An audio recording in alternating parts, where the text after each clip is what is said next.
development agenda should be anchored on 3 pillars.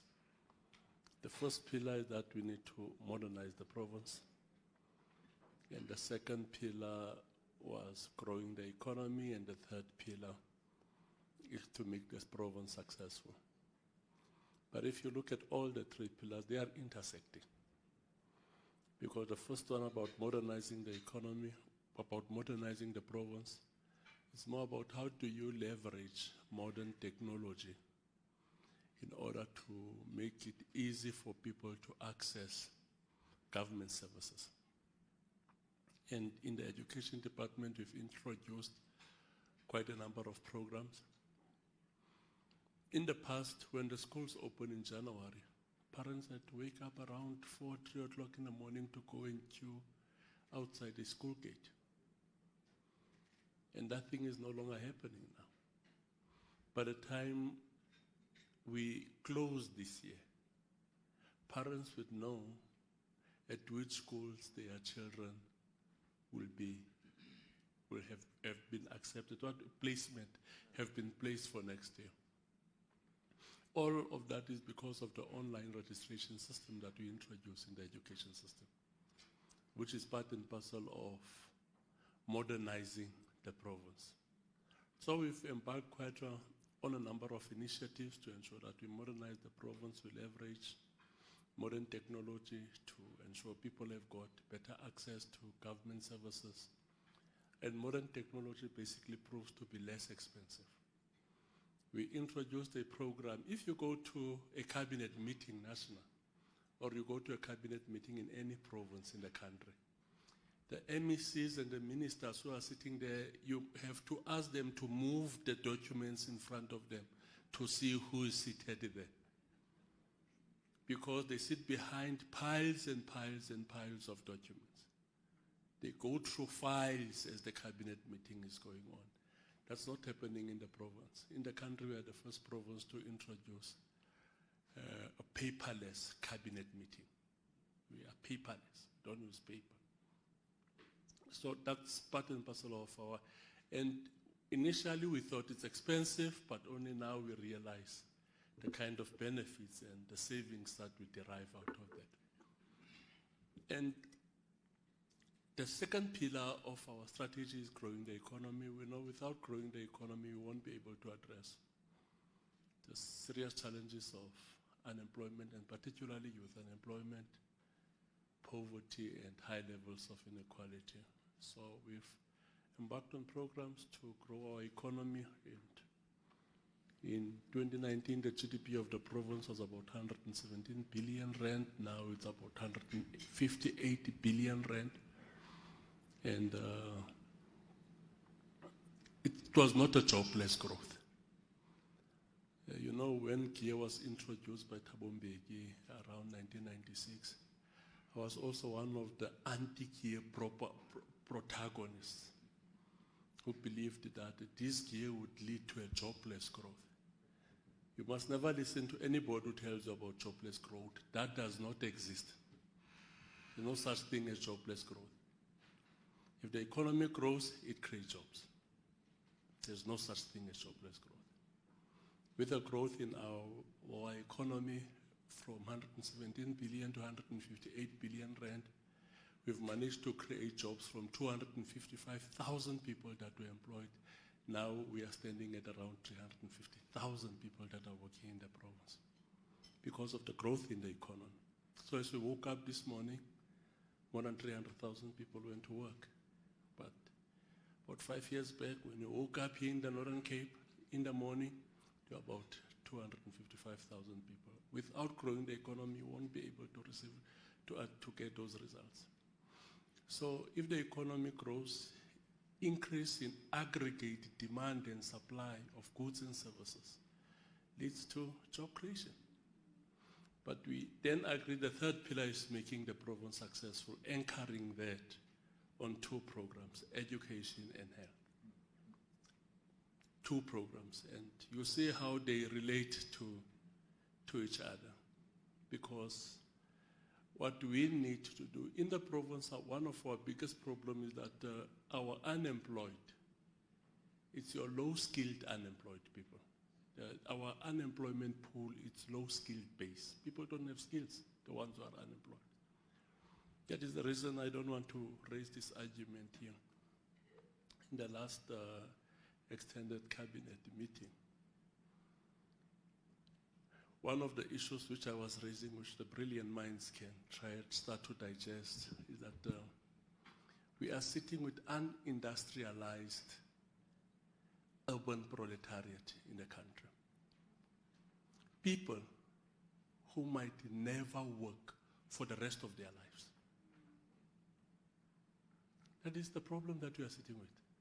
People who there's absolutely no prospect that they will earn a salary for the rest of their lives. And the only opportunity that they will get to get a sustainable income every month is when they turn 60. That's the reality. So that's where business fits in, and that's where we call upon you to partner with us. If we improve the quality of education, we expose our children to better education, we'll be able to address all these challenges. Thank you very much. Thank you. As a province, we are clear in terms of the key focus areas. That is why I think business and all other stakeholders, role players can take comfort in the fact that we've been able to identify and narrow down what should be our focus areas. For us, number one is ECD. We have now transferred that function from DSD to Department of Education. There's a lot of work that we still need to do in terms of that particular area, ranging from infrastructure, ranging from the capacitation and assistance to the ECD practitioners to get the full qualification, and a number of other areas that we still need to focus on. Second priority, obviously, would be teacher development. We can do whatever we want to do and plan whatever we want to plan. If we do not attend to the issue of proper and effective teacher development. The third point, priority that I wanted to raise is the issue of the digitization of the education and learning space.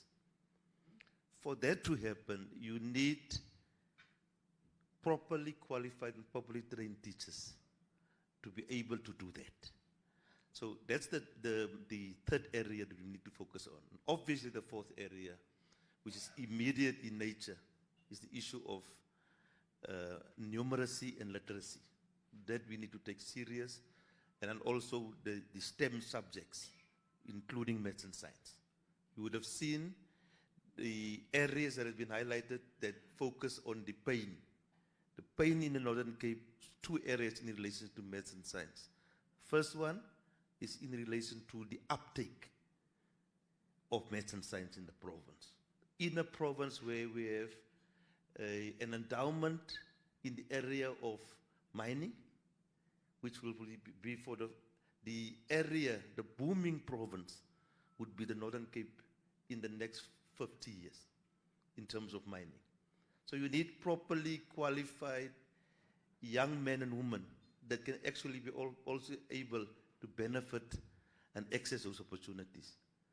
But second to the issue of mining is the issue of renewable energy. Your wind, your solar, even now we are speaking of hydrogen, the development of green ammonia and gray ammonia, and all the derivatives that come with it.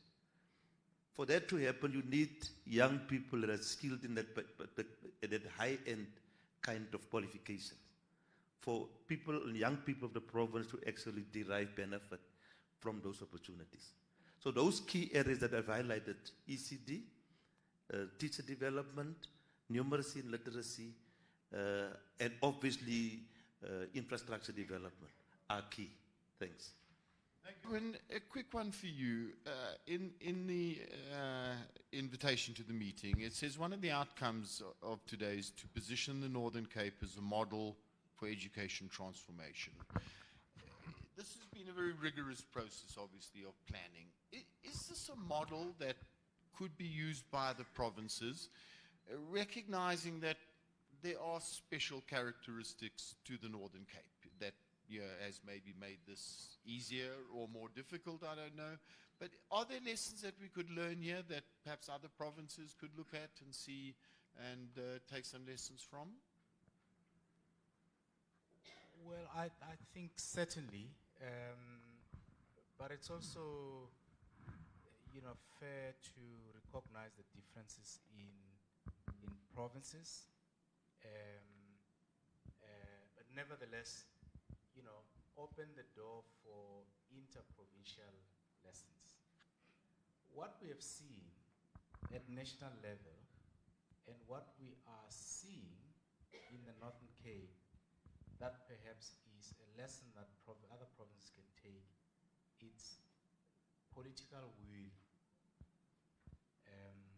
And I'm not saying this because you are here, Premier. I have observed you. And I know a number of premiers. I don't know as many premiers as I observe them. But you have demonstrated the political will, wanting to get closer, to the education, business, leading from afar, wanting to understand, supporting. I am yet to see a province that spends that much of its budget on education.